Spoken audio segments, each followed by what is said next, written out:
자, 저번 시간에 이어서 이제 3장 조경 시공입니다. 그러니까 시험에 나오는 비중도 가장 많고 가장 중요한 겁니다. 기능사가 갖춰야 될 시공하는 그런 일을 하는 것들을 공부할 겁니다.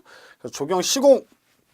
그래서 1번 조경 시공의 기총. 조경 시공을 하기 위해선 어떤 것들을 알아야 되는지 기본적인 내용들이 나와 있습니다. 그래서 계약은 어떻게 이루어지고 그 다음에 그 계약함에 있어가지고 시공자가 있고 발주자가 있고 등등에 대한 것부터 시작해서 어떻게 이루어지는지 조경공사가 뭔지 이런 것들에 대해서 간단하게 우리 책에 나와 있는데 어떤 용어라든지 이런 것들, 그러니까 용어 이런 거는 시험에 나올 수는 없지만 이런 문제를 풀기 위해서 문제가 나오는데 수급인이 뭐고 하도급이 뭔지 뭐 계약과 관련돼 가지고 내용을 모르면 문제를 한글을 읽어도 무슨 내용인지 모르는 거지.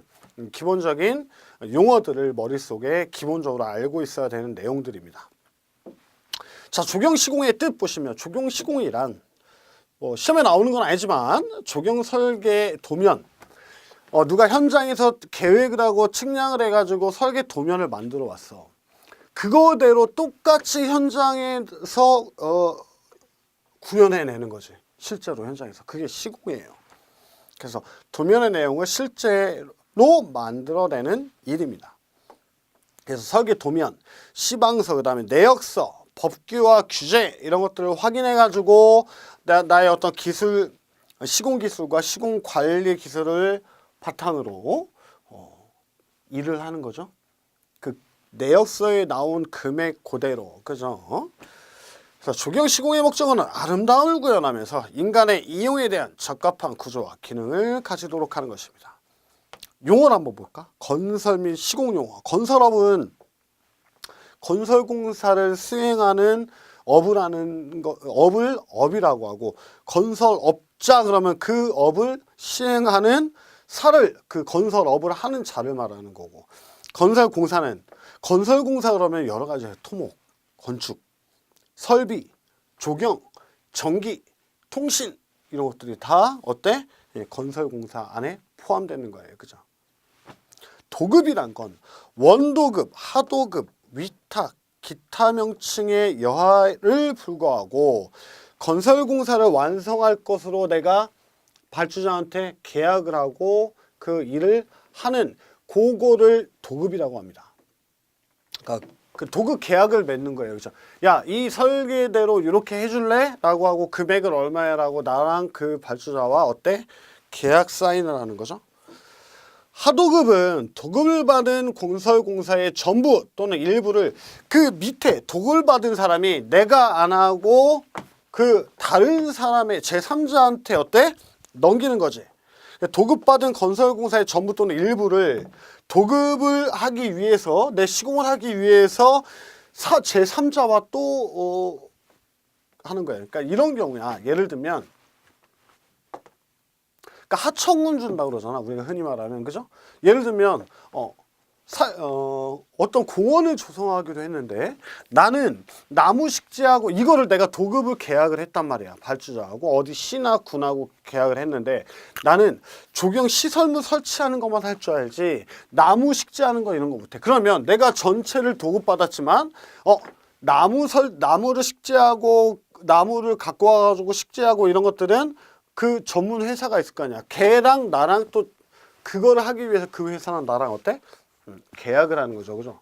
그걸 우리가 하도급이라고 한다. 하도급. 수급인이란 건 발주자로부터 건설공사 도급을 받은 건설업자를 말합니다. 그러니까는 발주자가 나한테 나랑 도급 계약을 했잖아. 내가 뭐야? 수급인이에요. 그 도급을 받은 수급인이죠. 그죠?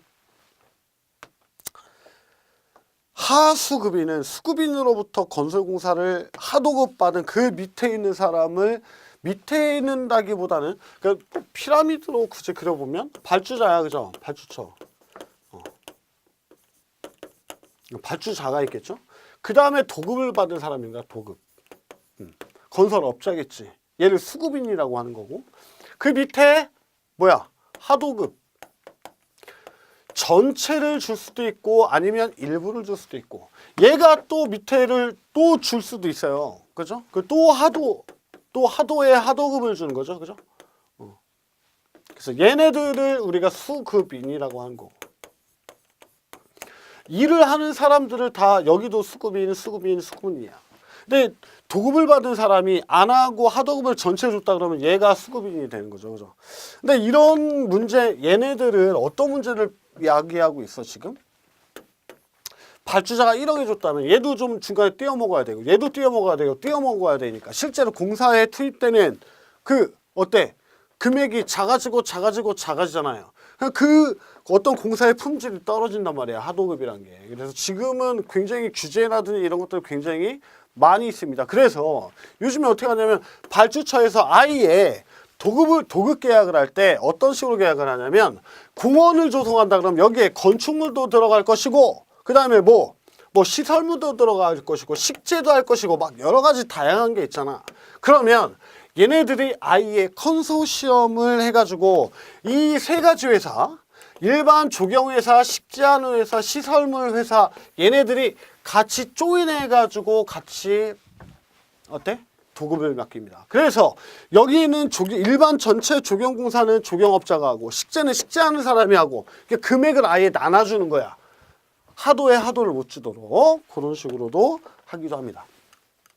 또 건축 같은 경우에는 건물을 짓는 거죠. 이거는 아무 건축업으로 등록한 사람만 건축을 할 수 있거나 설계도 마찬가지로 건축사가 할 수 있기 때문에 걔는 아예 컨소시엄으로 같이 할 수 있도록 그렇게 합니다.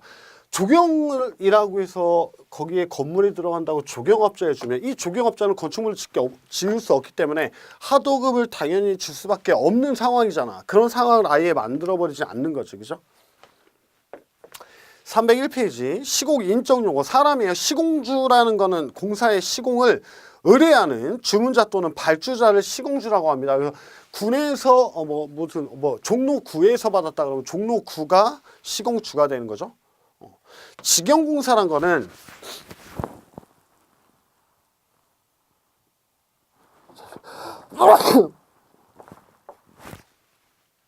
죄송합니다. 시행자가 시공주예요. 시행자가 시공주예요. 도급공사는 입찰을 통해 가지고 도급을 준 거죠. 그죠? 발주자는 공사의 설계, 감리, 감독, 시공을 의뢰하는 주체를 말합니다. 그러니까는 그 종로구가 어떻게 보면 어때? 발주자이자 시공자인 거지. 자, 시공주인 거죠.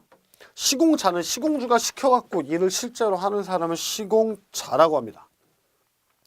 주문에 따라 공사계약을 체결하고 공사를 완성하고 그 대가를 받는 거다. 감독관, 재료 및 공작물이 제대로 설계대로 시공이 되었는지 시험 업무에 종사할 것을 발주자가 도급자에게 통보한 자로 대리인과 보조자도 포함됩니다.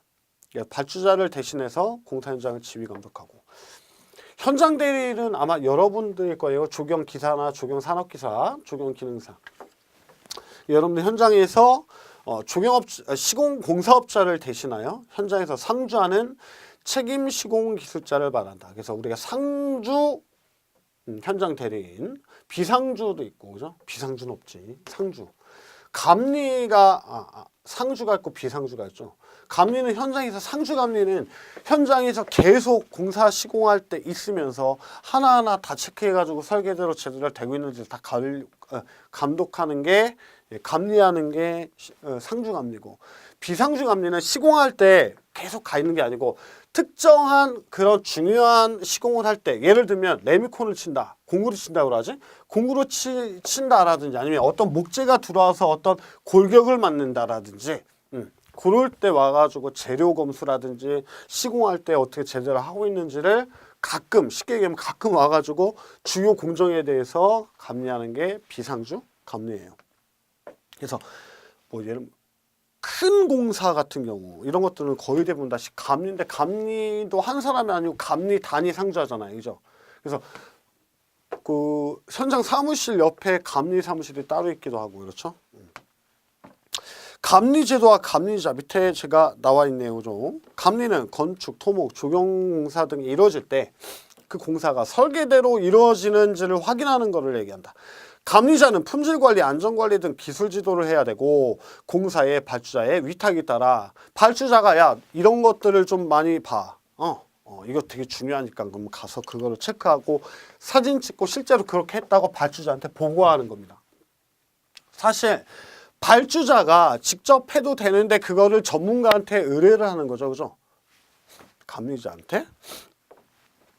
그리고 관계법령에 위반되지 않도록 이루어지게 하는 책임을 지고 있습니다. 그래서 만약에 현장에서 법령에 따라 가지고 어떤 법령에 위배되는 짓을 했을 때 그거를 가려내지 못하고 넘어갔으면 누구 책임이야? 감리 책임이야. 고로 발주자가 공무원이라면 공무원이 책임을 면피하기 위해 가지고 감리를 대동하는 경우가 굉장히 많다. 감리를 굳이 두지 않아도 됨에도 불구하고 감리를 굳이 하는 경우도 굉장히 많습니다. 공무원은 다치면 안 되니까.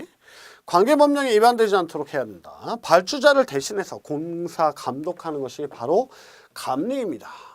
건설기술관리법에 이거 설계감리, 건축감리, 시공감리, 책임감리로 나눠지는데 설계감리는 설계, 계획, 조사, 설계가 품질관리와 안전을 확보하여 실행될 수 있도록 그러니까 설계가 잘 될 수 있도록 그 설계 자체를 감리하는 거고 건축관리 같은 경우는 도서, 그러니까 설계도가 있잖아. 또 내역서를 봐가지고 법령의 내용에 따라가지고 법을 준수해가지고 제대로 어떤 물량이라든지 이런 것들이 제대로 넣어졌는지 빠진 건 없는지 혹은 더 추가돼서 많이 넣어준 건 없는지를 감리하는 겁니다. 그 다음에 시공감리는 시공하는 그 품질을 보는 거죠. 공구를 쳤으면 그 공구의 강도라든지 이런 것들을 확인하고 돌쌓기를 했으면 뒤에 뒷체음은 어떻게 잘했는지 기초는 제대로 들어가 있는지 이런 것들을 감리하는 겁니다. 책임감리는 발주청으로부터 감독 권한을 대행한 것으로 전면 책임감리와 부분 책임감리가 있습니다. 전면 책임감리는 이 전체 공사를 총 감리하는 거야. 다 여러 가지 조경 부분, 건축 부분 다 해가지고 아니면 따로따로 건축 부분 감리를 둘 수도 있고 이거를 부분 책임감리예요. 책임감리는 그 현장에서 이루어진 모든 일에 대해서 본인이 감리자가 책임을 다 지는 거기 때문에 굉장히 무게가 막중하죠. 그죠? 그래서 뭐 안전사고가 났다 이런 것들도 감리가 책임을 져야 되는 그런 부분들도 있습니다. 그래서 감리를 잘해야 돼요. 그럼 감리를 하려면 설계라든지 시공을 제대로 되는지 검축하고 관리하고 시공 감독을 하려면 그 설계도 잘 알아야 되고 시공도 잘 알아야 되잖아. 당연한 거 아니에요, 그죠? 설계를 모르고 시공을 모르는데 그거를 감리한다 할 수 있어? 근데 문제는 뭐냐면 우리나라가 지금 이런 문제에 처하고 있어요. 감리에 대한 단가가 낮아. 그 얘기 뭐냐면 감리를 해가지고 돈이 안 돼. 들어가는 시간이라든지 내가 소요해야 되고 스트레스 여러 가지 업무 협의 관계 이런 것들이 굉장히 많이 함에도 불구하고 감리 단가가 낮기 때문에 내가 이 감리를 해봐야 돈이 별로 안 돼. 그러니까는 전문성을 많이 가지고 있는 사람을 투입하면 이 사람은 높은 돈을 받는 일을 해야 되는데 감리는 해봐야 돈이 안 되기 때문에 안 된단 말이야. 그래가지고 감리는 초보자가 하는 경우가 굉장히 많아요. 그래서 되게 역설적으로 감리를 하면서 일을 배운 사람들이 굉장히 많다고.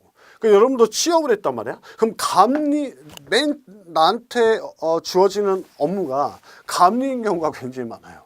이건 되게 좀 웃기잖아요, 그죠? 그래가지고 감리 매뉴얼대로 가가지고 이건 이렇게 해야 되고 저건 저렇게 해야 되고 그거를 확인하는 거거든. 굉장히 서투를 수밖에 없어. 그런 경우가 뭐 다는 아니지만 그래도 굉장히 많다 이 말이에요. 그래서 이걸 어떻게 할 거냐? 그럼 감리 단가를 굉장히 높여줄 거냐? 이 감리란 부분이 굉장히 중요한 부분이거든요. 좀 그런 문제가 있다라는 겁니다. 공사 실시 방식을 보시면 직영과 도급 방식이 있습니다. 자, 직영 방식은 발주자, 내가 이제 이걸 해야 되는 그 주인이야. 발주자 스스로가 내가 실제 시공하는 거지. 그러니까 공무원이 나와가지고 실제로 막 하는 거야. 그럼 똑같아. 여러분들이 집을 지을 거야. 그럼 집을 지을 거고 전원주택을 만들 거면 내가 직접 돌을 쌓고 돌을 사와가지고 직접 하는 거 직영이죠. 그죠? 여러분들이. 그래서 공사를 자기 책임하에 시행하는 것이다. 직영 방식은 입찰과 계약 수속의 복잡성, 감독의 곤란성, 경쟁의 폐단을 피할 수 있어 좋지만 자치공사이기 때문에 사무가 복잡하고 경험이 없을 때는 만들 수가 없겠죠. 그죠? 도급 방식 전문가한테 맡기는 거야. 계약을 하는 겁니다. 그죠?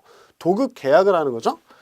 도급 방식은 발주자가 일정 시공자에게 공사의 시행을 의뢰하는 겁니다. 야, 건축 좀 지어줄래? 주경사를 해줄래? 주경 시설물을 좀 지어줄래? 식재를 해줄래? 라고 입찰을 띄워가지고 입찰에 의해 가지고 거기에 맞는 사람이 와가지고 계약을 체결해서 하는 거죠. 일식 도급이란 건 공사 전체를 한 도급자에게 위탁하는 도급 방법이에요. 아까 제가 얘기한 어떤 공원을 짓는데 여기에 뭐 관리소, 이거 관리소를 짓는 거야. 건축이지. 나무를 막 식재, 이거는 식재잖아, 그죠? 식재. 그 다음에 시설물이 막 들어가. 여기 막 시설물 들어가. 이건 시설물이잖아. 얘는 건축이고.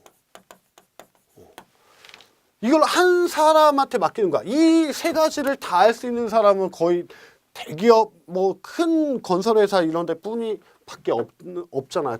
근데 그런 사람이 뭐 15억 이런 거 하는 거 하겠어? 그러니까는 전체를 다 할 수 없는데 그 사람한테 그냥 다 주는 거야. 그게 일식 도급이에요. 한식으로 그냥 다 준다고. 일식으로 다 준다고. 그럼 걔네가 하도급을 주겠지. 그죠? 그런 폐해가 있는 거예요. 그다음에 분할 도급이랑 공정별 또는 공구별로 전문업자에게 도급을 위탁하는 방법이에요. 발주자가 야, 건축 따로, 시설물 따로, 야, 그 다음에 식재 따로 3명하고 계약을 하는 거지.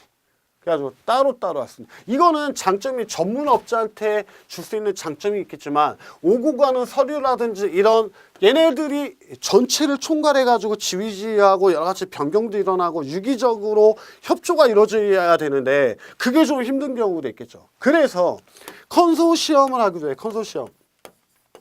야, 미리 니네들끼리 짝짝꿍 잘 맞는 애들끼리 새 시공자들이 계약을 미리 체결한 상태에서 나한테 와라 이 얘기야. 그래서 니네들이 유기적으로 협의도 하고 해가면서 할 수 있도록 하는 그런 장점이 있는 거죠. 공사비 산정 방법은 어떻게 하느냐. 정액도급 공사. 공사비를 결정한 다음에 추후 공사비 없이 당초에 정액 한도 내에 공사비를 지급하는 거를 얘기합니다. 그러니까는 내가 이 공원을 짓는데 1억이야.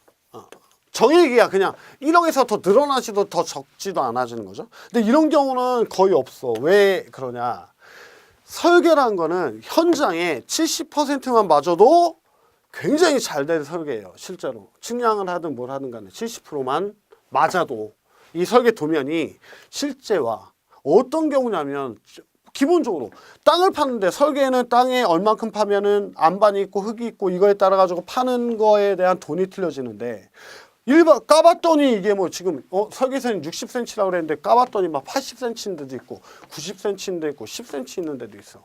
그러면 돈을 정확하게 계산을 해가지고 이 포크레인으로 파는지 브레이크로 안반을 부시는지에 따라 가지고 돈의 차이가 굉장히 많이 나는데 그럼 설계 변경을 할 수밖에 없지. 아주 기본적인 내용이야. 그렇기 때문에 공사 금액이 유동적으로 나중에 설계 변경을 통해 갖고 바뀐단 말이에요. 거의 대부분 설계 변경이 없는 시공은 거의 없다라고 봐야 돼.